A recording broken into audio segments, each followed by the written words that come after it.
है हमसे अगर हम भी बेबस नहीं, बेसहारा नहीं, फासलों को तकल्लुफ है हमसे अगर हम भी बेबस नहीं, बेसहारा नहीं, खुद उन्हीं को पुकारेंगे हम दूर से रास्ते में अगर पाँव थक जाएंगे, फासलों को तकल्लुफ है हमसे अगर हम भी बेबस नहीं, बेसहारा नहीं। मौलाया सल्ली व सल्लिम दाइमन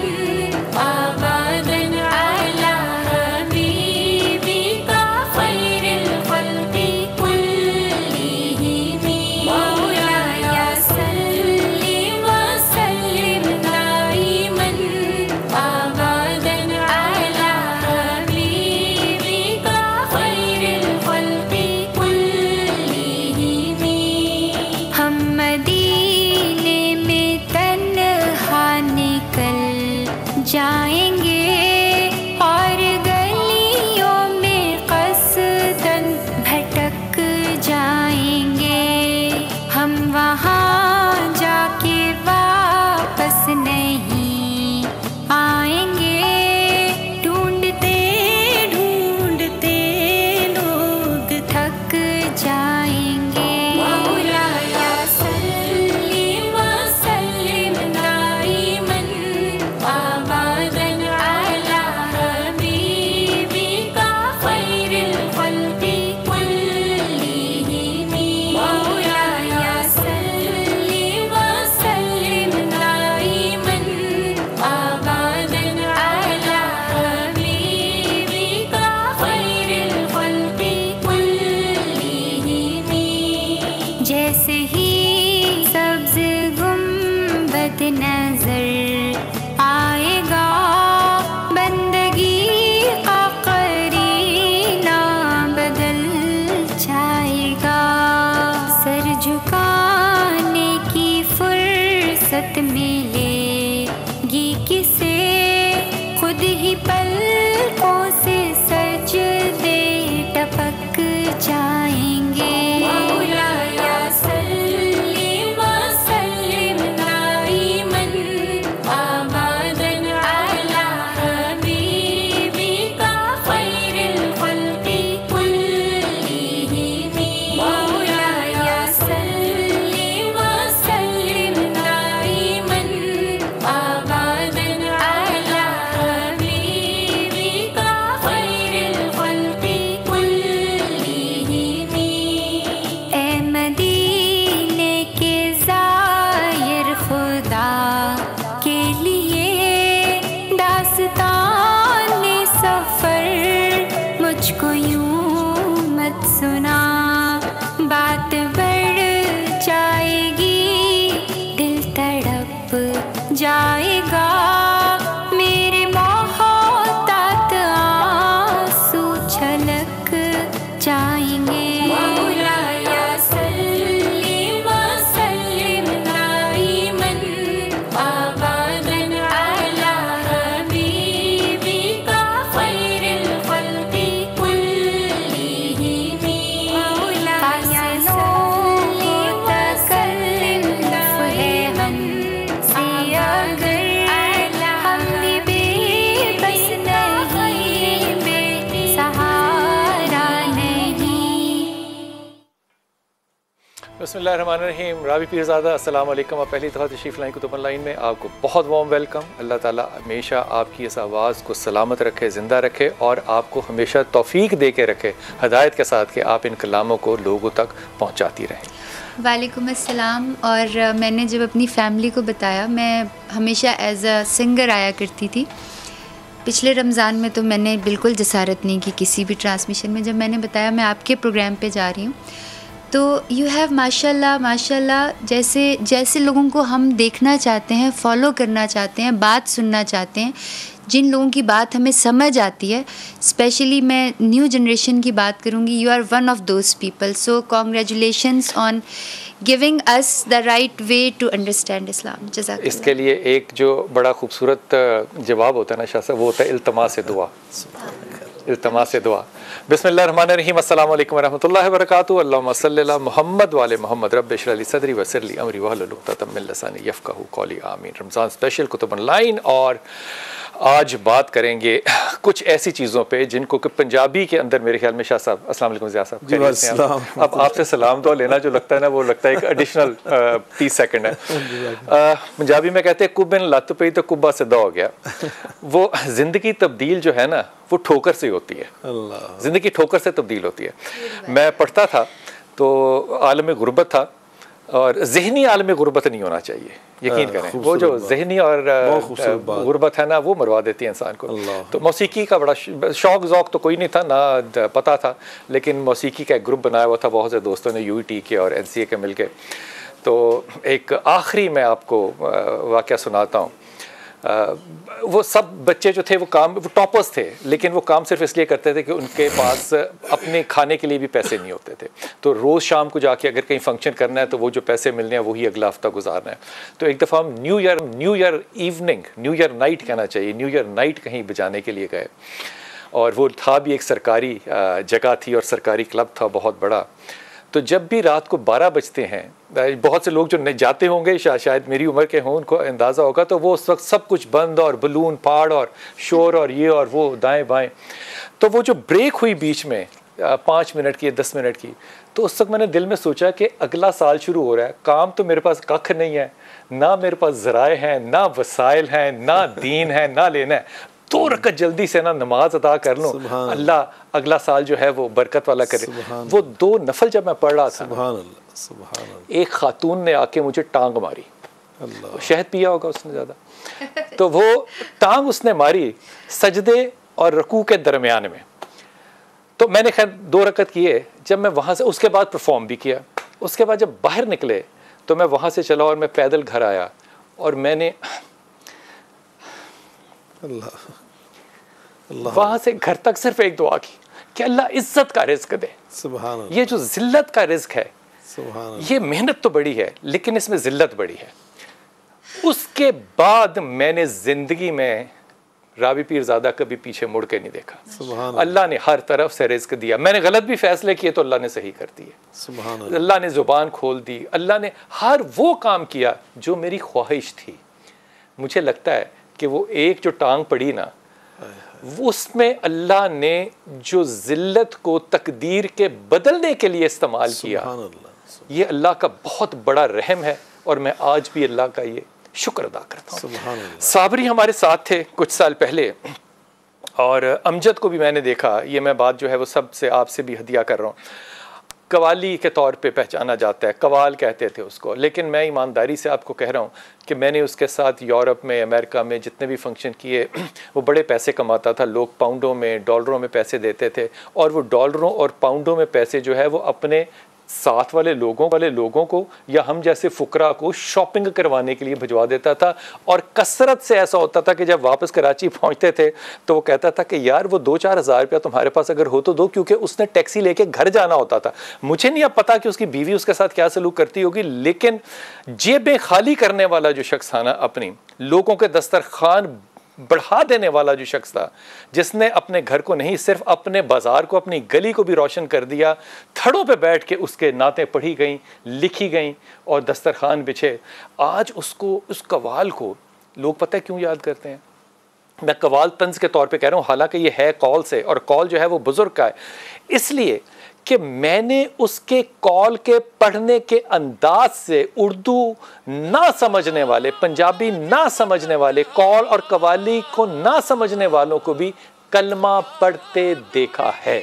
अगर ये अंदाज़े तबलीग है तो फिर उसकी इज़्ज़त और उसकी ज़ात का जो करम है वो आपके सामने है. माया, बहुत शुक्रिया. माया खान हमारे साथ है. माया खान, दिल के अथर गहराइयों से अस्सलाम. वालेकुम अस्सलाम कुतुब सर, कैसे हैं आप? अल्लाह का करम, अल्लाह का करम, अल्लाह का करम। माया खान, अमजद साबरी का जिक्र हो रहा है आपसे भी, आपका तो जिक्र भी खैर वो बहुत करते थे, और मैं एक दफ़ा मुझे याद है कराची आपके पास भिजवाया भी उन्होंने आपसे मिलने के लिए, और वो बड़े अकीदत और मोहब्बत के मेरे लिए लम्हात थे। अमजद का नाम सुन के क्या ख्याल आता है, क्या थॉट्स आती हैं? तो सर सबसे पहले तो अस्सलाम वालेकुम, आपके साथ शुरू मौजूद हैं, मौलाना साहब भी हैं, उनको भी और बहन भी मौजूद है। मैं बेहद मशकूर हूँ, आपने आज मेरे याद रखा। आपकी बेसिकली मैं ये कहूँगी कि जब मेरी आपसे पहली दफ़ा मुलाकात हुई तो अमजद भाई साथ थे, और वो दिन भी मुझे कभी नहीं भूलता कि एक जानब आप थे, आपकी ट्रांसमिशन थी, एक तरफ मैं थी। मैंने कहा नहीं तो सर मेरे बड़े हैं तो अफ्तारी जरूर भेजती हूँ, तो लपक के बोले मैं लेकर जाऊंगा। अरे मैं जा रहा हूँ, मैं लेकर जाऊंगा, उधर ही जाना है, कभी इधर होता हूँ कभी उधर होता हूँ। अभी आप फरमा रहे थे कुछ सर के जिस तरीके से वो इंसान क्या था जो बांटने वाला था, वो सिर्फ पता नहीं क्या वसीला अल्लाह ने बनाया था, मोहब्बतें बांटने वाला वो, रूहानियत बांटने वाला वो, खुशियाँ बांटने वाला वो, एक अपने आप जैसे महफिल, एक सेट पर आप तो ज्यादा आपने भी बहुत वक्त गुजारा, जब वो सेट पर आते तो लगता जैसे कि कोई एक इंसान नहीं, एक इज्तिमा आ रहा है, एक मजमा आ रहा है, एक महफिल आ रही। Absolutely, absolutely. और एक देखिए दिलों के अल्लाह ताला ना दरवाजे कैसे खोलता है उसके लिए। अगर आम ट्रांसमिशंस हो रही हो तो उसमें लाखों सिक्योरिटीज़ होती हैं, एक प्रोटोकॉल होता है आने का जाने का। उस पता नहीं उस हस्ती का, मेरे मुंह से कुछ और उसके लिए दोस्ती के तौर पे नाम निकलने लगा था, वो जूती पहनी है नहीं पहनी है, वो वॉक इन करता था और जब आ जाता था तो ज़िया साहब यकीन करें कि ऐसा लगता था कि अब ये जो 6 घंटे की ट्रांसमिशन है अब ये हो गई, अब ये हो गई, अब नहीं कोई इशू, वो कंटेंट का इशू नहीं होता था कोई। लेकिन एक मैं उसका बहुत ज़्यादा एहसानमंद, जो कि मुझे ना माया खान उसके जाने के बाद पता चला, उसने हमें सुर को सुन के अप्रिशिएट करना सिखाया। हमें नहीं अंदाजा था कि सुर की बारीकी क्या होती है, ये उसकी मौजूदगी में पता चला। और वो बच्चों को कंपटीशन से ज्यादा एक उस्ताद के तौर पे जो है वो लेता था। क्या बात आपने याद दिला दी है सर, जिस तरीके से समझना सिखाया। यकीन मानिए कि रूहानियत जब कभी गौस पाक का जिक्र हो, कभी ख्वाजा जी का जिक्र हो, मौला अली का जिक्र हो, नबी पाक सल्लल्लाहु अलैहि वसल्लम उनके खानदान का जिक्र हो, उस घराने का जिक्र हो, यकीन मानिए उस शख्स की मैंने मोहब्बत जो देखी, सिर्फ वो एक कवाल नहीं था, उन पर खास नजर थी, उन पर खास करम था, उन पर खास रूहानियत का हाथ था। बेशक हमने उनको पढ़ते हुए देखा, जब वो कलाम पढ़ते और जिस तरह वो रोते। एक दफा का वाकया है कि हम रमजान कर रहे थे, समझिए वो 2016 वाला आखिरी रमजान था जो मैंने नसीब हुआ भाई के साथ, अल्लाह पाक दजात फरमाए। तो हमने एक दिन ट्रिब्यूट रखा कि जो आप लोगों की उस्ताद है ना, तो हसान भाई भी, फरहान भाई भी, रेहान भाई भी और अमजद भाई भी, हमने कहा आप लोगों के उस्तादों का एक कलाम पढ़ेंगे और आप लोगों ने वैसे ही उनको ट्रिब्यूट पेश करना है। लगाया उनके वालिद साहब और चचा साहब का, चचा जी का जब हमने लगाया उनकी वीडियो, तो कुतुब सर बच्चों की तरह बिलक के रोने लगे। मैंने अमजद भाई का, उनके आंसू जो हैं वो आज भी आंखों में। बहुत शुक्रिया माया खान, आप साथी। राबी पीरज़ादा, दिल कब बदला और क्यों बदला? मुझे लगता है कि अल्लाह से बचपन से कनेक्टेड थी, और 7 साल की खौफ खुदा से या मोहब्बत खुदा में? प्यार से। मुझे 7 साल की उम्र से नमाज़ों की आदत थी, और जब मैं फ़िल्म करती थी, फ़िल्म में मैंने फ़्रॉक पहनी होती थी, तो मैंने अपने साथ एक स्कर्ट सी रखी होती थी, मैं बांध के नमाज में नहीं छोड़ती थी। पता नहीं नमाज मेरे साथ थी, हालांकि मैंने गाने गाए, पूरी दुनिया में ट्रैवल किया, एक मूवी की, ड्रामे किए, बनाए ड्रामे, production. I was the I think youngest producer in PTV। बच्चों के मैंने ड्रामे बना कर दिए उन्हें। तो मुझे हमेशा अल्लाह से जो कनेक्शन था ना, वो बॉन्डिंग मेरे साथ साथ थी। लेकिन जैसे आपने मुझे कहा ना कि तकलीफ़ के बाद, मैं उस वक्त ये सोच रही थी कि देखिए सारे अम्बिया की ज़िंदगी आप देख लें। हज़रत मूसा ने अपने माँ बाप के बग़ैर परवरिश पाई, हज़रत इब्राहीम को उस वक्त मिली जब अपने बच्चे को वो हज़रत इस्माइल अलैहिस्सलाम को। तो इसी तरह हमारे नबी सल्लल्लाहु अलैहि वसल्लम पे कितनी मसाइब आए और उसके बाद अल्लाह ने उनको इनाम दिया। तो अल्लाह ताला बेसिकली उसी को इनाम देता है जिससे आजमाइश अल्लाह ताला लेता है। उसके बाद जिसको कहते हैं ना बड़े महल, मेरी एक हमद है, मैं रिक्वेस्ट करूँगी वो आप ज़रूर सुनिएगा, मुझे अपना बंदा बना ले मौला। उसमें ये था कि मेरे बड़ी ख्वाहिशों के चक्काचौंध दुनिया में ना महल बनाए हुए थे और मैं उड़ रही थी, and I was just flying as if कि नथिंग विल हैपन। फिर मेरी फैमिली में, मेरी लाइफ में कुछ ऐसे डिज़ास्टर्स आए और वो उस टाइम पर आए when I was in the middle of nowhere. और उस टाइम ना 2 रास्ते बहुत ओपनली खुल गए। एक रास्ता तो ये था जिसके अंदर मैं शोबिज़ में हॉलीवुड तक चली जाऊँ। हर जो ड्रीम प्रोजेक्ट था, जो ड्रीम प्रोड्यूसर्स थे, म्यूज़िक प्रोड्यूसर्स, फिल्म प्रोड्यूसर्स, वो आपको पता है कि नेगेटिव पब्लिसिटी बहुत ज़्यादा होती है। दे वर कॉन्टेक्टिंग मी और मुझे वो ऐसे लोग मेरे सामने ऐसे ये फ़ोन बज रहा होता था और मैं देख रही होती थी कि अगर कोई आम हालात होते और ये मुझे फ़ोन कर दे तो मैं तो बड़े उछल के उनका फ़ोन उठाती और मैं ब्लैंक आंखों से देख रही थी। For 2 months I was as if I was dead, I didn't sleep. To be honest कि मेरे जो फैमिली मेम्बर्स थे वो मुझे कहते थे मेरे से स्मेल भी ऐसी आती थी जैसे कोई बंदा मर गया। बिल्कुल मेरी लाइफ ऑफ थी और मुझे ये समझ नहीं आ रही थी कि उस टाइम पर मुझे क्यों इतना ज़्यादा पैम्परिंग मिल रही है। आई एम राबी पीरज़ादा, पूरी दुनिया बन रही है बट गलत सेंस के अंदर। और जो सही एक बिल्कुल पतली सी बारीक सी रोशनी का होता है ना, वो थी doctor Faiza, she just died, तो खैर काफ़ी अर्सा हो गया उन्हें। तो वो मुझे कुरान की तरफ लेकर आई। उन्होंने कहा यार तुम कुरान की तरफ देखो। तो अच्छा, मेरी उर्दू राइटिंग, हैंड राइटिंग बहुत बुरी थी, मुझे कुछ नहीं आता था उर्दू में। तो आपको पता है मम्मी डैडी बच्चे किस तरह के होते हैं, उर्दू बस पैथेटिक। तो वो मुझे कहती हैं तुम कुरान लिखो। मैंने कहा मैं तो नहीं कुरान इस तरह से कर सकती। उन्होंने कहा तुम कुरान को पढ़ो, समझो। उन्होंने मुझे ज़बरदस्ती, she use to come at my home, मुझे उठाती थी, मुझे वज़ू कराती थी। फिर आहिस्ता आहिस्ता अल्लाह की तरफ ऐसा। अच्छा, उसके बाद फिर मुझे एक धक्के से उम्रा पे भेजा गया ड्यूरिंग माई कन्फ्यूजन डेज़। मैंने सोचा तो ये, मैंने कहा चलो देख कर आते हैं। जब मैं, अच्छा मैंने जिस वक्त अनाउंस किया कि अब मैंने शोबिज़ छोड़ दिया, मेरा दिल ख़राब हो गया। मैंने कहा यार अगर गंद का नाम ही तुम लोगों ने रखना है, मैंने नहीं करना, मैंने शोबिज़ में मैंने नहीं रहना। आई जस्ट अनाउंस्ड कि I am living it for अल्लाह। उस वक्त भी मुझे अल्लाह की समझ नहीं थी, मैं आपको सच्ची बताऊँ। मैंने अल्लाह से ये कहा, मैंने कहा चलो अल्लाह, एक मौका है, आज से 50 साल बाद हम में से कोई भी इस दुनिया में नहीं होगा, हम सब फौत हो चुके होंगे। उस वक्त भी मुझे ख्याल आया, मैंने कहा चलो बहुत उम्र होगी, 60 साल और जी लूँगी, फिर तो फौत हो जाना है। मैंने कहा let's do long term planning, let's leave this short term planning. मुझे याद है 25 लाख मैंने लोगों के एडवांस वापस किए और मेरा बिल्कुल, हाँ, कॉन्सर्ट्स की यूरोप का टूर था मेरा। और फिर एक कंपनी के साथ मैं ब्रांड, 2 कंपनी की ब्रांड एम्बेसडर्स थी, जिसमें मुझे समझे 3-4 मिलियंस तो बड़े आराम से आ जाते थे। मैं बहुत टैक्स, ज़्यादा हाई टैक्स पे करती थी। हमारे नेशनल PTV के मैं बहुत अच्छे एक वो मेज़बान थी, जिसमें सबसे ज़्यादा पैसे मुझे ही देते थे वो जो प्रोग्राम होस्ट होते हैं। ये सारी चीज़ें एकदम से जब मैंने क्लोज़ की, बल्कि मुझे एक प्रोड्यूसर का, आई वोंट नेम इट, उसका मुझे फ़ोन आया, उसने कहा मेरे 8 महीने के पैसे रहते थे, मैं प्रोग्राम का नाम नहीं लूँगी। कहते हैं आप ये सिर्फ 4 प्रोग्राम कर लें ताकि हम डिसेंट तरीके से इसको बंद करें, तो मैं वादा करता हूँ किसी को पता नहीं चलेगा। आप आएँ चुप करके प्रोग्राम कराएं, मैं कहूँगा पुराने प्रोग्राम रिकॉर्ड हुए। मैंने कहा अच्छा भाई, तो बड़ी अच्छी बात है, मेक श्योर कर लो अल्लाह को पता ना चले, मैं आज आ जाती। तो ही वॉज लाइक कि नहीं, मैं ये तो नहीं मैं कर सकता। उसके बाद उसका मुझे फ़ोन नहीं आया और फिर कुछ 3-4 महीने पहले उसने मुझे चेक भेज दिया। वो टाइम ये था कि या तो आप तबाह हो जाओ, आजमाइश 2 वजह से आती है, आपके ऊपर भी 2। मैं आपकी बात से मैं बड़ी इंस्पायर हूँ कि मेरी थोड़ी सी ज़्यादा सख्त आजमाइश थी।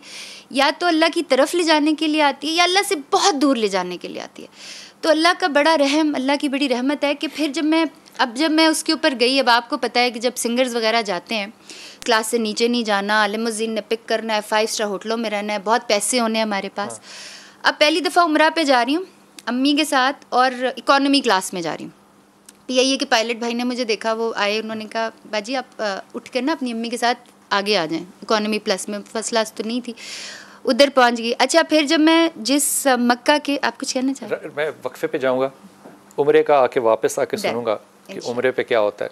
लेकिन ये बात पक्की है कि जो शख्स जाके पहली दफ़ा खाना काबा को देख लेता है और मदीना चला जाता है, अगर अल्लाह ना चाहे तो दुनिया की कोई ताकत उसको लेके वहाँ जा नहीं सकती। इल्म हो या ना हो, फैसला ये ऊपर से आता है।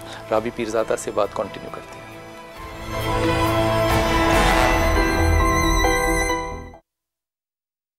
बिस्मिल्लाहिर्रहमानिर्रहीम। जनाब, ज़िंदगी में जो मर्ज़ी कर लें, लेकिन एक चीज़ बड़ी पक्की है कि कोई भी इंसान को कहने आपके लिए तोहफ़ा लाया हूँ तो दिल के अंदर एक ठंडक ज़रूर आती है कि ये तोहफ़ा है, कि अच्छा लगता है ना तोहफ़ा देना। जनाब ये तोहफ़ा जो है ना, ये चाहिए, जिसका ना हैशटैग जो भी चाहिए, ये हैशटैग बनाने वाले भी कमाल लोग हैं, चाहिए और समा के ताबन से इसके अंदर आपके घर की ज़रूरियात की चीज़ें हैं जिनकी मालियत तकरीबन 15 से 20 हज़ार रुपये, और आपकी ये अमानत हमारे पास हो सकती है अगर आप इस सवाल का जवाब दें। वो कौन सी पहाड़ी है? एक पहाड़ी है इस दुनिया के अंदर और हमारे से हमारी पहचान के मुल्कों के अंदर, जिस पर हज़रत नूह अलैहिस्सलाम की कश्ती जाके ठहर गई थी, और वो पहाड़ी के ऊपर आज डिस्कवर हो गई है कि वो कश्ती हज़रत नूह अलैहिस्सलाम की थी, और उसके तख्ते वगैरह जो थे वो सारे मिल गए।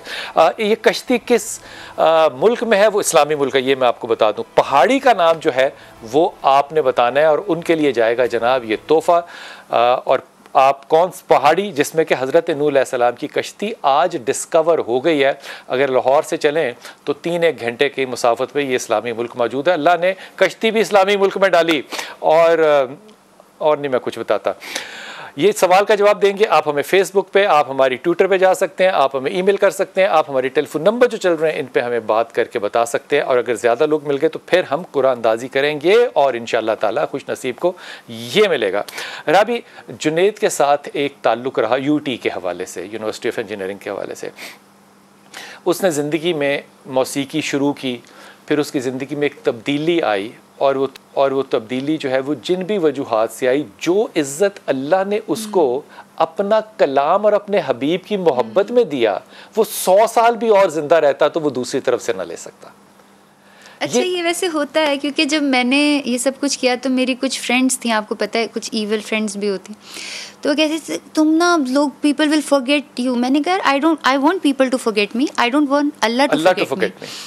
और वाकई ये कहते हैं ना कि जब अल्लाह किसी से प्यार करता है ना तो वो लोगों के दिलों में ना प्यार डाल देता है उस शख्स के लिए। मैंने फील किया। अल्लाह कहता है लोगों के दिल मेरी उंगलियों में होते हैं, मैं जिस तरह चाहता हूँ उनको फेर लेता हूँ। अल्लाह दिल फेर देता है। बिल्कुल अल्लाह। आपको कभी इस बात पे क्या कहना चाहिए, कॉन्फिडेंस लूज तो नहीं किया कि मैं किस तरह दिख रही हूँ, मैं तब्दील हो गई, अब लोगों की नज़र में मैं कैसी हूँ? कभी कॉन्फिडेंस लूज? मैं आपको बताऊँ, पहले जब मैं जीन्स पहनती थी और बड़ी टाइट सी शर्ट्स और मॉडर्न होती थी ना, और कोई अबाए वाली खातून मेरे पास आ जाती थी तो मैं ना बड़ा चिढ़ती थी। मुझे लगता था अब ये लेक्चर देगी, अब इसको मैं जहन्नमी नज़र आऊँगी, शी विल हेट मी। तो मैं ना ऐसे मुँह बना के ना ऐसे करके साइड पर चली जाती थी। फिर एक दिन मैं बेकरी में गई, ये भी अल्लाह के 2 निशानियाँ मैं बताती हूँ। एक बेकरी में गई, वहाँ पर जीन्स वाली लड़कियाँ, मैंने अबाया लिया हुआ और स्कार्फ भी पहना हुआ, तो जीन्स वाली लड़कियाँ दे लुक्ड एट मी, और वो मुझे उसी तरह से लुक्स कराकर साइड पे चली गई। अच्छा, आप कैलीग्राफी भी करती हैं? जी हाँ। एक तो आपसे दरखास्त होगी कि आज आप हमें कोई कैलीग्राफी जो है वो करके दिखाइए ज़रूर। ये जो आपने अबा वाली बात की ना हुजूर अक़दस, ये मैं बात आपको बोस्टन की बता रहा हूँ। बोस्टन के एयरपोर्ट पे एक अबा के अंदर खातून थी, और हमने सियाटल जाना था, फिर हमने दुबई जाना था, फिर लाहौर आना था। उसने अपना बैग मुझे दे दिया कि आप ये मेरा बैग उठाएं। मुझे उस खातून का नाम भी नहीं पता लेकिन मैंने सारा रास्ता उसका सामान पता है क्यों उठाया, क्योंकि वो दीन में मेरी बहन थी। माशाअल्लाह। ये जो रब्त होता है ना राब, ये बहुत ही कमाल होता है। आप पहले एक हमद अगर हमें आप सुनाइए जो आपकी पसंदीदा। अच्छा, ये मैं जब दीन की तरफ आई, जो सबसे मुश्किल चीज़ मुझे लगी वो ये थी कि अल्लाह से मांगना कैसे है। तो ये हमद ऐसे, बिस्मिल्लाह। कोई मांगने का सलीका सिखा दे, कोई मांगने का सलीका सिखा दे, मुजस्समाए जुज़ो नदामत बना दे। नहीं आते कोई आदाबे गुलामी, न दिल की सफाई न चेहरा नूरानी, नमाज़ें भी दुनिया की यादों में गुम है, सजदों पे सोचो की है हुक्मरानी। हिर्सो हवस की सयाही मिटा दे, कोई मांगने का सलीका सिखा दे। उलझता है इंसान, ये नफ्स है या शैतान, कहाँ पहुँचे नमरूद फिरौन हामान। गुनाहों की लज़्ज़त नशा ताक़तों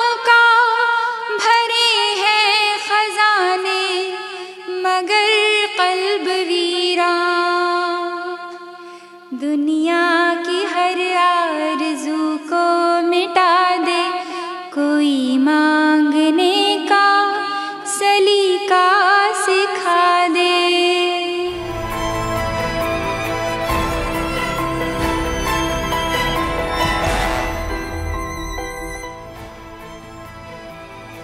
बिस्मिल्लाहिर्रहमानिर्रहीम। वो कौन सी पहाड़ी है जनाब अली, उस पहाड़ी का आपने नाम बताना है जिस पर हज़रत नूह अलैहिस्सलाम की कश्ती जाके ठहर गई थी। वो मुल्क इस वक्त एक इस्लामी रियासत है, ताकतवर इस्लामी रियासत है और आम तौर पे काफ़ी कॉन्फ्लिक्ट्स के अंदर रहती है। लेकिन आपने पहचानना है, पाकिस्तान से अगर आप लाहौर से सफ़र करें तो 3-1 घंटे का सफ़र है, पहचान लीजिएगा। और उसके बदले में आपके सही जवाब के लिए चाहिए और समा की तरफ से आपको ये पैकेज जो है जिसके अंदर घरेलू सामान की चीज़ें हैं और इसकी कीमत जो है तखमीना तकरीबन 15 से 20 हज़ार रुपये। हमें वक्फे में ज्वाइन किया जनाब खालिद इरशाद सूफी साहब ने। अस्सलाम वालेकुम सर। आप चला पहले तो बेटा जी आप शुरू कर लें कैलीग्राफी, क्योंकि ये कैलीग्राफी मैंने लेकर जानी है आपसे।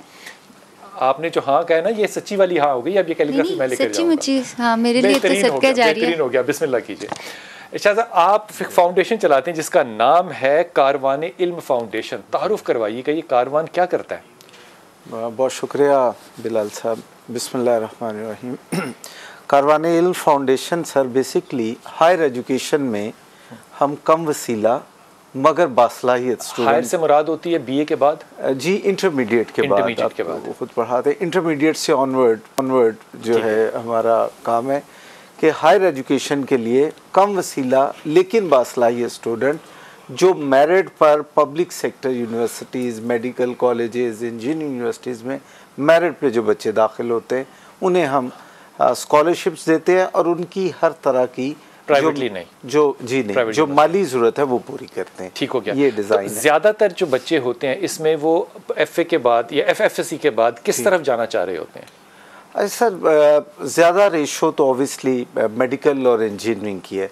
अच्छा। और उसमें भी अब तो गो इन डिसिप्लिन्स में 7-8 और लाइनें आ चुकी हैं, लेकिन प्योर डॉक्टर और इंजीनियर बनने की तरफ बच्चों का। और इसमें तकरीबन आपके टोटल बच्चे कितने हैं सर जिनको आप सपोर्ट कर रहे हैं? सर 2002 से हमने ये आगाज़ किया था और अब तक हम कोई 73-100 के करीब स्कॉलरशिप दे चुके हैं। 73 से मुराद है 70 और 3 जी 7,300 बच्चों को आप जी स्कॉलरशिप्स अब तक दे चुके हैं। इनमें से कितने डॉक्टर और इंजीनियर्स हैं? 20 करोड़ के स्कॉलरशिप अब तक हम दे चुके हैं। अच्छा, अब आप के डॉक्टर्स कितने, इंजीनियर्स कितने? सर इसमें कोई 2-1 हज़ार के करीब डॉक्टर्स हैं और 18-19 यानी कि इस मुल्क में 2,000 डॉक्टर आपके बच्चे हैं? हाँ जी, उससे कुछ ज़्यादा है, 2,000 से ज़्यादा जो कारवान ने पढ़ाए। और फील्ड में अब तो खैर उनमें बहुत सारे स्पेशलाइजेशन कर गए, बहुत अच्छे मकाम पे पहुँच गए, बहुत बड़े बड़े क्लिनिक्स बना लिए इन्होंने। जो बच्चे आप कब तक इनको सपोर्ट करते हैं? जब तक ग्रेजुएशन ना कर लें या जब तक पोस्ट ग्रेजुएशन ना कर लें? नहीं सर, ग्रेजुएशन तक। यानी कि MBBS कर लिया जी, अब हाउस जॉब में जाएगा तो वो आपका बस हमारे जिम्मेदारी जी बिलाल। अच्छा, इनमें से कितने लोग आते हैं वापस जो आपको सपोर्ट करते हैं कि अब मैं कमाने लग गया हूँ, अब आप मेरे से लें? अच्छा, एक डिज़ाइन है कि हम जब इन्हें स्कॉलरशिप्स देते हैं तो क्योंकि हमें डोनेशन और ज़कात आती है, हम इनको कर्ज तो देते नहीं, लेकिन हम इनसे शुरू में एक हलफ लेते हैं और उसकी 2-3 चीज़ें मैं आपसे शेयर करता हूँ। एक तो हम ये कहते हैं कि आपको तालीम दिलाने में जिन जिन अफराद ने नेकी की, आपका हाथ बटाया, आप पे बैक करेंगे। आप अपने स्कूल और कॉलेज में भी कुछ ना कुछ बेटरमेंट करेंगे, भले वहाँ कोई लाइब्रेरी को रिहेबिलिटेट कर दें, कोई कुछ बना दें।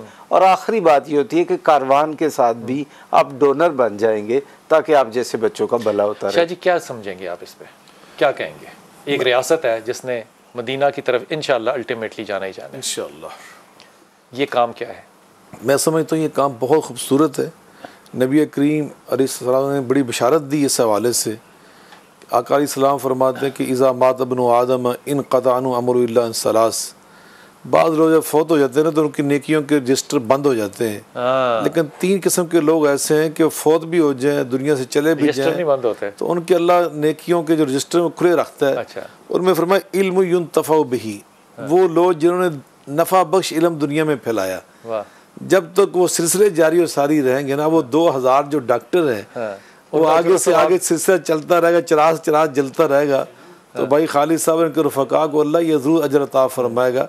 तो यकीन ये बड़ा खैर का काम है कि आप किसी रियासत के अंदर, किसी इंसानी सोसाइटी के अंदर इल्म का फ़रोग़ कर रहे हैं, और बच्चों को तालीम दे रहे हैं। यकीनन ये सबसे बड़ी खिदमत है, एक मामूली खिदमत। बच्चे जो हैं वो कभी ये बात डिक्लेयर करते हैं अपने अदारों में कि हमें फाउंडेशन सपोर्ट करती है? जी सर, हमारा बिलाल साहब काम ही जो तालीमी इदारे हैं उनके साथ होता है। आप डायरेक्टली उनको पे करते हैं? डायरेक्टली हम तालीमी इदारों को फीसेस देते हैं। बच्चों को नहीं इसमें इन्वॉल्व करते आप? नहीं, बच्चों को पैसे देते हैं, लेकिन मैं अगर ओवरऑल 1 मिनट दे मैं आपको पूरा डिज़ाइन आपके गोशगुजार करूं कि कारवाने इल्म फाउंडेशन ने जब 2002 में ये आगाज़ किया था तो पाकिस्तान में हम पायनियर हैं हायर एजुकेशन में। प्राइमरी एजुकेशन में तो काम बहुत सारी एनजीओज हो रही थी, अब भी हो रहा है।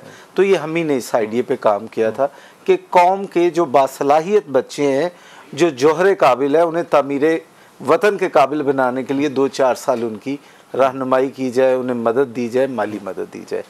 अच्छा सर, गुजारिश ये है कि हम as a parent as a surplus deal करते हैं। हर बच्चे की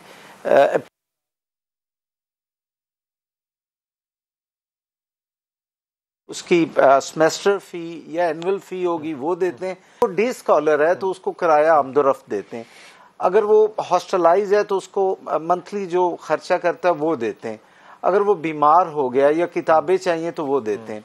तो आपका जो सवाल था, जो फीसिस हैं, हॉस्टल की फ़ी, ट्यूशन फ़ी जो सेमेस्टर या एनुअल है, वो बराह रास्त पे ऑर्डर यूनिवर्सिटी को देते हैं। बड़ी अमाउंट जो पाकिस्तान के। आपकी जो क्वालिफिकेशन है बच्चे के लिए वो सिर्फ मेरिट है या उसका यतीम होना या कुछ और, ये भी मेरिट है? जी सर, एक बड़ा मेरिट है नीडी बट ब्रिलियंट।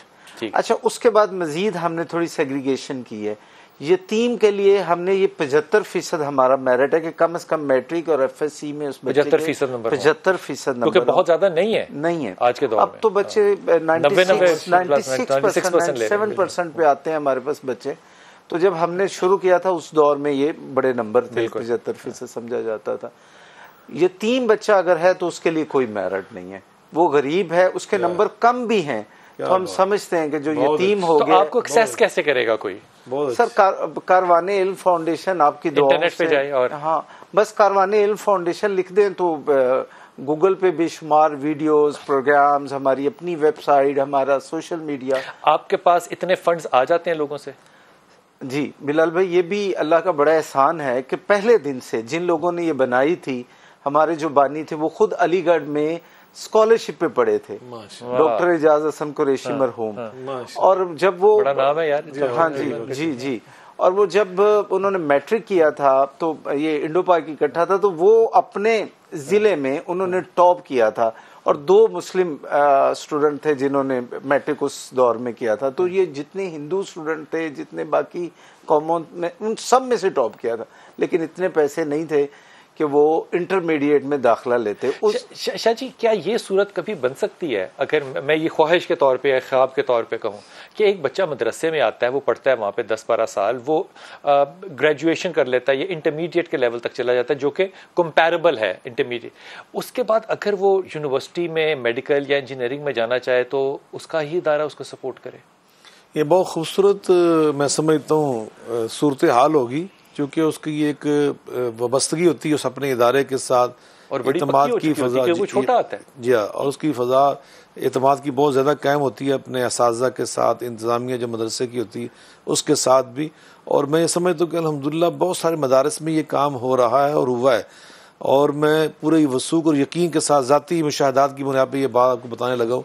बहुत सारे मैं लोगों को जानता हूँ जो इस वक्त बड़ी बड़ी HOD और डीन की ओहदों पर काम कर रहे हैं, जो बुनियादी तौर पे बहुत गरीब घरों के थे, बल्कि उनमें से बहुत सारे ऐसे लोग और अहबाब हैं जो यतीम थे, आरफन थे।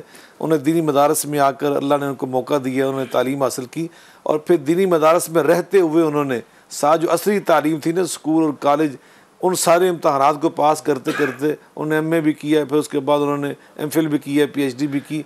आज बहुत सारे लोग मुख्तलिफ शुबा में, और बहुत सारे मैं जज हजरात को भी जानता हूँ कि जो बहुत गरीब लोग थे, उनके वालिदैन बहुत गरीब थे, पसमानदा इलाकों से उनका ताल्लुक था, मदारिस में पढ़े, मदारिस में तरक्की करते करते वो इस लाइन में चले गए। सूफी साहब, ये हो सकता है कि आप किसी मदरसे में जाएं और प्रेजेंटेशन दें कि हम ये करते हैं, और अगर आप अच्छे नंबर लेंगे तो ये मोटिवेशन भी होगी उनके लिए। बहुत खूबसूरत आपने ऑलरेडी कर रहे हैं। मसलन कुछ मदारिस हैं, अपने सवाल कर रहे थे, इस्लामाबाद में एक मदरसा है, इसी तरह कराची में जो जामिया नईमिया मेरा पेरेंट मदरसा मैं आप कर रहे थे ना बात, अभी आपने ये सवाल बाद में उठाया, मेरे दिल में ये बात थी जो आपने कह दी। हमारे जो इदारा है जामियातुल बदर इस्लामिया, मैं चूंकि वहाँ खुद इस तरह काम कर रहा हूँ तो मेरा दिल चाह रहा था कि मैं भाई खालिद साहब के पास में रब्ता करूँगा।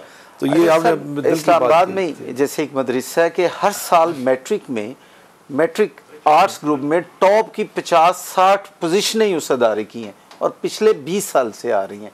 फिर वो FSC FA में जाते हैं। नहीं, वहाँ बच्चे क्या मतलब? मैट्रिक करते हैं, साथ दीनी तालीम के साथ मैट्रिक करते हैं। अच्छा, भी कसम ले लें कि अगर हमने इस बात को अप्रिशिएट करना हो कि मदरसे के बच्चे जो हैं वो टॉप करते हैं, ये तो ये कमाल बात नहीं है। मौजूद है कि फेडरल बोर्ड में हमारे यहाँ जो फर्स्ट आती है बच्ची, उसका बाप रक्षा चलाता है कसूर में। हमारे यहाँ फर्स्ट जो आता है बच्चा कसूर, उसका बाप फैसलाबाद में पकौड़े तलता है। फेडरल बोर्ड में नहीं और भी हैं सर, बहुत लोग। हाँ जी हुजूर, ये जो लोअर क्लास में से कहना कितना बुरा लगता है, कम वजीला। ये जो बच्चे हैं इनकी संजीदगी तालीम में ज्यादा लगती है सर, है बहुत ज़्यादा है। और मैं क्योंकि 20 साल से बराह रास्त पाकिस्तान के ये कम वसीला फैमिलीज़ के साथ ही उनका खादम हूँ, दिल इतना इकान से मुतमईन हो जाता है कि हमारे यहाँ जो कम वसीला हैं, जो अंग्रेज़ी में लोअर मिडिल क्लास या थोड़ी सी पुअर क्लास जिसके लिए लफ्ज़ इस्तेमाल अंग्रेज़ी में होता है, उन्हें तो तालीम में आगे बच्चों को बढ़ाने में ऐसी जोत जगाते हैं कि जैसे शाह साहब फरमा रहे थे कि वो बहुत ऊंचे मकामात पे गए। अब ये जो बच्चे हम पढ़ा चुके हैं, जो आज मुख्तलिफ सरकारी अहदों पे बहुत अहम मकामात पे हैं, बहुत सारे डॉक्टर्स अब कंसल्टेंट बन चुके हैं। जैसे मुल्तान का एक बच्चा भी आपसे गुफ्तगू कर रहा हूँ, मुझे याद आ रहा है, डॉक्टर ज़ुबैर गैस्ट्रोएंटराइटिस का, हाँ, उसमें वो बहुत आगे चला गया। तो मैं पिछले दिनों मुल्तान गया, जो निस्तर के 4थे फ्लोर पे रहता था उसके हॉस्टल में, आज उसका मुल्तान में सबसे बड़ा क्लिनिक है और हमने 4 साल कारवां ने पढ़ाए और हजारों घरों के मुकद्दर बदल गए। अल्हम्दुलिल्लाह, हजारों घरों के मुकद्दर बदल के। मैं वक्फे पे जाऊंगा। राबी, आपने मुकम्मल कर लिया तकरीबन? मैं अगले सेगमेंट में आऊंगा तो मैं आपकी ये देखूंगा, एक छोटा सा वक्फा लेते हैं। लेकिन ये बात जो है ना, वो आपको हदियतन कह रहा हूँ कि इस वक्त अगर आप किंग एडवर्ड मेडिकल कॉलेज में जाएं, UET में जाएं, इलामा इकबाल मेडिकल कॉलेज में जाएं, आपको 90% से ज़्यादा जो लोग नज़र आएंगे ना, वो छोटे शहरों के सबर्ब के नज़र आएंगे, जो कि कम वसीले के साथ तालीम हासिल करते हैं। क्योंकि ज़्यादा वसीले से तालीम हासिल करने वाले लोग आपको यूरोप और अमेरिका और बरतानिया में अपने वालिदैन का कारोबार संभालते नज़र आते हैं। ये स्टैटिस्टिक्स बता रहा हूँ, ये तंज नहीं कर रहा। इसलिए ये कम वसीले वाले जो लोग हैं और जिनके लिए ये लोग, हम लोगों को काम करना चाहिए, ये यकीन कीजिए खुदा को राज़ी करने का एक बहुत बड़ा वसीला है। वक्फा लेते हैं, वापस आते हैं।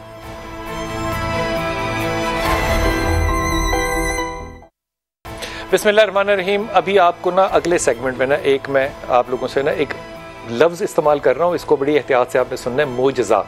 वो मैं शेयर करूँगा और राबी को उसमें शामिल करूँगा, लेकिन ये अगले सेगमेंट में राबी करूँगा मैं। और अभी आपके लिए जो है ना, ये एक मोइज़े के ऊपर ना मैं कपड़ा डाल के जा रहा हूँ और ये मैं मजाक नहीं कर रहा ना, मैं बात को बढ़ा रहा हूँ। लेकिन हदीस जो है उसको पहले मैं आपसे शेयर कर लूँ। हज़रत अबू हुरैरा रज़ी अल्लाह फरमाते कि बनी इसराइल की रवायत एक रसूल पाक सल्लल्लाहु अलैहि वसल्लम ने फरमाई। राबी, आपने गौर से सुननी है। 2 दोस्त थे और बिल्कुल भाइयों की तरह थे। एक इंतहाई अच्छा शरीफ इबादत गुजार, एक इंतहाई गंदा और गुनाहगार। और जो अच्छा था वो गुनाहगार को हमेशा कहता था कि ये गुनाह ना कर, ये गुनाह ना कर, हमेशा तबलीग करता था, वो करता रहता था। एक दिन गुनाहगार दोस्त ने ऐसा गुनाह कर लिया कि जो इबादत गुजार दोस्त था उसने कहा कि अल्लाह तुझे कभी माफ नहीं करेगा। ये हम अक्सर कहते हैं, अल्लाह तुझे इस पे कभी माफ नहीं करेगा, कहते हैं ना अक्सर। दोनों की मौत हुई, दोनों अल्लाह के सामने हाजिर हुए। अल्लाह ने जो अच्छा इबादत गुजार था उसको बुला के कहा कि तू मेरी नीयत को जानता है, तूने मेरे पे फैसला दुनिया में सुना दिया कि मैं माफ नहीं करूंगा, मैं गफूर रहीम हूं, मैं जिसे चाहूं माफ करूं। अल्लाह ने गुनाहगार को माफ किया और अल्लाह की ये हदीस है क्योंकि कुदसी है, वो जो इबादत गुजार था उसको औंधे मुंह दोज़ख में लेके गए। हुजूर अक़दस, ये तबलीग का एक वो अंदाज है जो कि अल्लाह ताला हमें समझाना चाह रहा है। क्या पैगाम है? बिलाशुबा बिलाल भाई, इसमें सबसे पहली अहम बात वही जो आपने इरशाद फरमाई कि उदउ इला सबील रब्बिका बिल हिकमा वल मौइज़तिल हसना वजादिलुम बिल्लती अहसन, कि अल्लाह के दीन की दावत दो हिकमत, फरासत और बेहतरीन गुफ्तगू के साथ नहीं। ये जो ना किसी की छोटा समझ के नहीं, बिल्कुल किसी की तहकीर करना और किसी का मजाक उड़ाते हुए तबलीग करना और उसको हकीर जानना और अपनी नेकियों की बुनियाद पर अपने आप के अंदर घमंड में मुब्तला हो जाना, कुरान पाक में अल्लाह ने इसकी तो शायद हम तो ये अक्सर लोगों को फैसला सुनाते हैं कि अल्लाह ने तेरे माफ करेगा। मैं भी तो हमारी तो रोजमर्रा है वो उस नुक्ते में मैं भी पहुंच रहा हूँ। आमिलतुन नासिबा तस्ला नारन हामिया, अमल करने वाले अमल करते करते थक जाने वाले, मगर रिजल्ट क्या, जहन्नम की आग है। इसलिए कि उन्हें अपने अमाल पर बहुत ही ज्यादा फख्र और गुरूर था। चाहे वो पहाड़ जितने अहलुल्लाह जो ऐसे नहीं करते, वो तो नेकियां करके अल्लाह से रो रो के गिड़गड़ा के कहते हैं कि या अल्लाह रब्बाना तकब्बल मिन्ना इन्नका अंतस समीउल अलीम। वो समझते अगर अल्लाह ने कबूल किया तो तब ये अमल है, अगर अल्लाह ने कबूल ना किया तो बाजार नेकियां भी बाद औक़ात इंसान के लिए काम नहीं आती। एक बात। दूसरी बात, इस हदीस पाक में वो जो आपने दोबारा उसकी तरफ मुतवज्जह फरमाया वो ये है कि एक इंसान जब दूसरे इंसान से ये कहता है ना, और इसने कहा था कि मैं अल्लाह की कसम उठाकर कहता हूँ अब अल्लाह तुझे माफ नहीं करना, ला यगफिरुल्लाहु लका। और उसने अगला जवाब पता है क्या दिया था? उसने कहा मेरे और अल्लाह के मामले में उसने मैंने अपना मामला अल्लाह पे छोड़ा। खल्ले नहीं और रब्बी भी मेरा और मेरे रब का मामला है, तू दुनिया में मेरे ऊपर कोई दरोगा बन के नहीं आया हुआ। तो खैर अल्लाह ताला जब उन दोनों को, तो उसने जब ये कहा ना कि तुझे अल्लाह माफ नहीं करेगा, तो ये उसके इल्म की कमी थी, वगरना वो दोनों जो थे ना वो तौहीद परस्त थे, ईमान वाले थे दोनों ही। इसलिए कि अल्लाह खुद कुरान में फरमा रहा है इन्नल्लाह ला यगफिरु अन युश्रका बिही व यगफिरु मा दून ज़ालिका लिमन यशा। तो शिर्क एक ऐसा गुनाह जो अल्लाह माफ नहीं करता। बाकी सब इसका मतलब शाह साहब हमें किसी के ऊपर ज़ाहिरी तौर पे हमें अपना फतवा नहीं लगाना। बिल्कुल ये इसमें सबक है। नबी पाक सल्लल्लाहु अलैहि वसल्लम ने हमें ये सबक दिया कि जब भी अपनी जुबान से कोई बात निकालो ना, सोच समझ के निकालो। और हदीस पाक में ये था, तो बुरा फरमाते कि उसने एक कलिमा ऐसा कहा कि जिसने उसको उठाकर जहन्नम में फेंक दिया। हर कोई नेक इंसान था, उसकी नेकियां मौजूद थी, लेकिन उसके एक कलिमे ने उसकी सारी नेकियों के ऊपर पानी फेर दिया, सारी नेकियां उसकी बर्बाद हो गई। ये जो आम तौर पे मस्जिदों में मैंने तो हर बड़ी दफा जुमला सुना है कि ओ तेरी नमाज नहीं कबूल होनी। ये देखिए, अब बाद लोग मुझसे पूछते हैं कि फलां के पीछे नमाज हो जाती है। तो मैं उनसे एक बात हमेशा कहता हूँ, अभी मैंने नमाज पढ़ाई है बतौर इमाम, मुझे खुद इल्म नहीं कि नमाज कबूल हुई ही नहीं, तो ये मैं कैसे कह सकता हूँ कि नमाज फलां के पीछे नहीं होती और फलां के आगे नहीं होती। जी ये हदीस लोगों तक या हमारे उलमा तक या हमारे आम उम्मतियों तक नहीं पहुंची होगी आपके ख्याल में?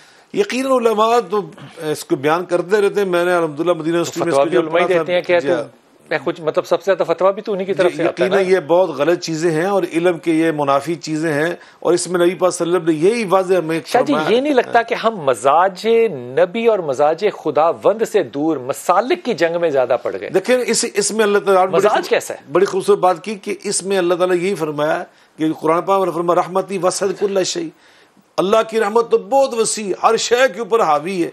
वो छोटे नबी पाक सल्लल्लाहु अलैहि वसल्लम फरमाते हैं एक बंदा अगर वो ज़मीन और आसमान के माबैन जितनी खला न इतने गुनाह लेके आ जाए, अल्लाह अकबर, और समंदर की जा के बराबर भी उसके गुनाह हो, तो हज़रत सैयदा फ़ातिमा ज़हरा सलामुल्लाह अलैहा के जो रईपा ने वज़ाइफ सिखाए थे ना कि 34 बार अल्लाह अकबर पढ़ा कर, 33 बार सुबहान अल्लाह, 33 बार अल्हम्दुलिल्लाह, ये यानी इसको कहते हैं तस्बीह फ़ातिमी है। ये अगर हर फर्दी नमाज के बाद मुसलमान करना शुरू कर दे ना, तो अल्लाह समंदर की जा के बराबर गुनाह उन्हें भी माफ कर देता है। अल्लाह की रहमत तो इतनी वसी है, तो हम कौन अल्लाह की रहमत को महदूद करने वाले और फतवे लगाने वाले जन्नत मैंने हदीस पढ़ी है, वक्फे पे दिया करता चला जा रहा हूं। रसूल पाक सल्लल्लाहु अलैहि वसल्लम ने फरमाया कि जो 70,000 दफा ला इलाहा इल्लल्लाह मोहम्मद रसूलुल्लाह सल्लल्लाहु अलैहि वसल्लम पढ़ के किसी को बख्श दे, अल्लाह ने अगर उसके लिए दोज़ख भी लिखी है तो अल्लाह उसको जन्नत में दाखिल कर देगा। ये है वो वसीले का तसव्वुर जो कि मेरे नबी ने दिया। ये जो हम राय कायम करते हैं ना, दुबई के अंदर एक दफ़ा एक नमाज का वक्त हुआ था, तो एयरपोर्ट के ऊपर ही नमाज पढ़ने लगे, तो ज़ाहिर है वो एक शख्स आया जो कि जीन में और बनियान में था, तो मैंने सोचा ये अब आ गया, तो उसने इमामत पे भी खड़ा हो गया। मैं सोच रहा था कि ये कैसे इमामत कराएगा। उसके बाद उसने जब तलावत शुरू की, क्या खूबसूरत, और वो जो रोया मैं इस वक्त जो आपको कह रहा हूँ मुझे रोना आ रहा है कि मेरे दिल में उसके लिए जो गुमान आया था, अल्लाह ही मुझे माफ़ करे तो माफ़ी मिल सकती है, वरना वो गुमान बहुत ही बदगुमान था। खुदा के वास्ते अपना गुमान लोगों के लिए अच्छा रखें, और ये फतवा देने का और फैसला करने का जो अधिकार है, जो हक है, ये सिर्फ मेरे रब ताला का है। ये दुनिया में आपको किसी ने उसका नायब इसलिए नहीं बनाया कि आप उसकी इदारत लगाएं। वक्फा लीजिए, वापस आते हैं।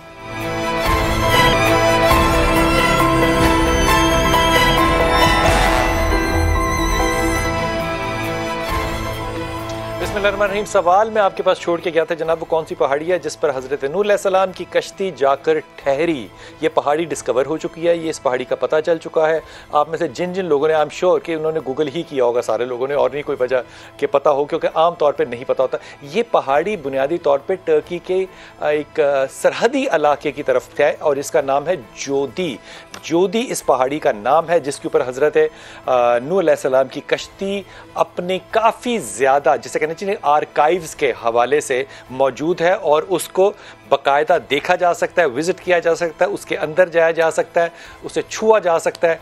ये वो मौजज़ात हैं जो कि अल्लाह ने इस दुनिया में कायम किए हुए हैं। टर्की तकरीबन 3 घंटे की हमारी फ़्लाइट है, जो मैं आपको क्लू दे रहा था। हमारे आज के विनर जो है वो कराची से हैं। हर रोज़ एक नया शहर आ रहा है और हमारे भाई का नाम है अली रज़ा। पता नहीं अब ये भाई हैं, बच्चे हैं या हमारे बुज़ुर्ग हैं, लेकिन अली रज़ा आपको ये तोहफ़ा जो है वो इंशाअल्लाह ताला पहुँच जाएगा। अच्छा राबी, एक बात बताइए, आपने उर्दू ज़ुबान कब पढ़नी शुरू की? पढ़ती थी लेकिन बहुत बुरी हैंड राइटिंग। अभी भी जो खुद लिखती हूँ ना, अम्मी से एक दफ़ा थप्पड़ खाया था, वो भी इसलिए कि अम्मी ने मेरी कॉपी पकड़ के कहा था कि क्या लिखा है पढ़ो उर्दू में, and I could not read that. अपना लिखा हुआ नहीं पढ़ सकते थे? बहुत बुरी। अब आप कुरान हकीम लिखती हैं। आप कुरान हकीम आपने किसी से सीखा है बाकायदा? नहीं, मैंने शुरू में कोशिश की कि मैं लिखूं। मैंने किसी को कहा, मैंने कलम दवात भी मंगाए और बड़ी उन्होंने ट्राई भी की, लेकिन मैं नहीं लिख सकी और मैंने कोई 2 माह बाद छोड़ दिया। ये दिखाइएगा जो आपने लिखा। ये बेटा जरा कैमरे में जरा क्लोज दिखाना, आगे की तरफ। नहीं, ये सामने मेरी तरफ। ठीक है, ये क्लोज लीजिएगा बेटा इसका।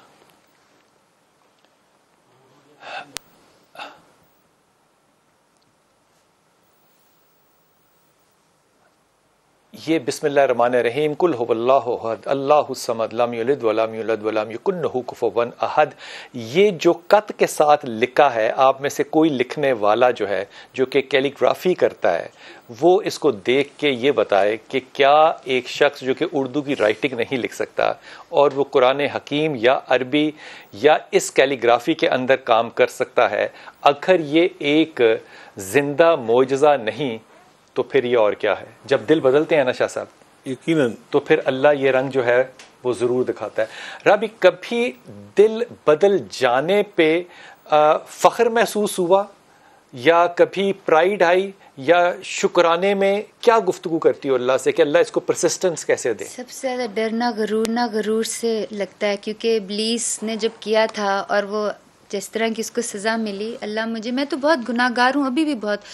फ़र्क यह है कि जब मैं पहले थी तो मुझे हर बंदा लगता था कि मैं उससे अच्छी हूँ, अब मुझे हर बंदा लगता है कि ये मुझसे अच्छा है। क्या बात है शाह साहब, तो बिल्कुल भी शाह साहब, बड़ी खूबसूरत बात। और जो कुरान लिख रही हूँ, अल्लाह ने 16 सिपारे अल्लाह ने कंप्लीट 16 सिपारे अपने हाथ से लिखे हैं जी, अल्हम्दुलिल्लाह। और अल्लाह के करम से मस्जिद नबी में कुरान म्यूजियम में इसको देना है। अल्लाह शाह साहब, एक कोई बस दुआ दें इस बच्ची को, या राबी बेटी को ना अल्लाह अपने दीन की पाकीज़ा तालीमात पर इस्तकामत अता फरमाए। और अल्लाह ताला का ये वादा, इन्नल्लज़ीना क़ालू रब्बुनल्लाह सुम्मा इस्तक़ामू ततनज़्ज़लु अलैहिमुल मलाइका अल्ला तख़ाफ़ू वला तहज़नू अबशिरू बिल जन्नह अल्लती कुंतुम तुअदून नहनु औलियाउकुम फ़िल हयातिद दुनिया व फ़िल आखिरह। अल्लाह ताला फरमाते हैं जो मेरे फिर दीनी तालीमात पर, मेरी हदायत पर मजबूती से खड़े हो जाते हैं ना, छोड़ते नहीं, फिर मेरे फरिश्ते नाज़िल होकर उनके दोस्त बन जाते हैं, उनके काम संवारते हैं। ये बच्ची जो अभी लिख रही थी ना, ये फरिश्तों की ताई से लिख रही है, ये ऐसे नहीं इंसान लिख सकता जो उर्दू नहीं लिख सकती। वो ये खत सुल्स मैंने मदीना यूनिवर्सिटी में पढ़ा है। इसका मतलब इस जगह पे फरिश्ते हैं, तुम दुआ करना और आज खास तौर पे 2 रकअत पढ़ना और अगर ये अल्लाह के दीन पे खड़ी रहेगी और तरक्की करती दीन की तरफ, तो इंशाल्लाह मजीद अल्लाह इसको कामयाबियां। आप मुस्लिम्स और नॉन मुस्लिम्स दोनों को तालीम देते हैं, दोनों के लिए फंड करते हैं बिला तकसीम रंग और नस्ल मजहब। हर पाकिस्तानी और पाकिस्तान में जितने मज़ाहिब के लोग बस रहे हैं, तमाम नौजवान हमसे मैं इल्म फाउंडेशन की इस चीज को खराज तासीन पेश करता हूं। खूबसूरत नात हदिया फरमाइएगा।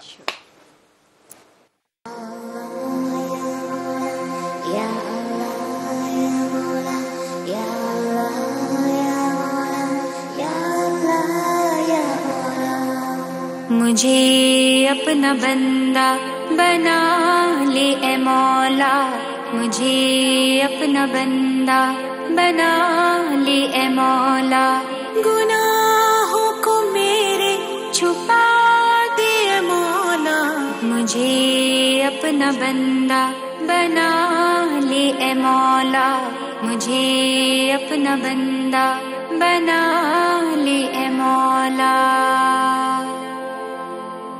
दुनिया में गुम थी खता पर खता की, ना मैं कुछ भी समझी ना तूने सजा दी। अना की दीवारें महल ख्वाहिशों के जो तूने गिराए, कोई तो वजह थी मुझे अपने दर पे बुला ले मौला। गुनाहों को मेरे छुपा दे ए मौला, मुझे अपना बंदा बना ले ए मौला, मुझे अपना बंदा बना ले ए मौला। गुनाहगार हूँ मैं, खताकार हूँ मैं, क्या तुझसे छुपा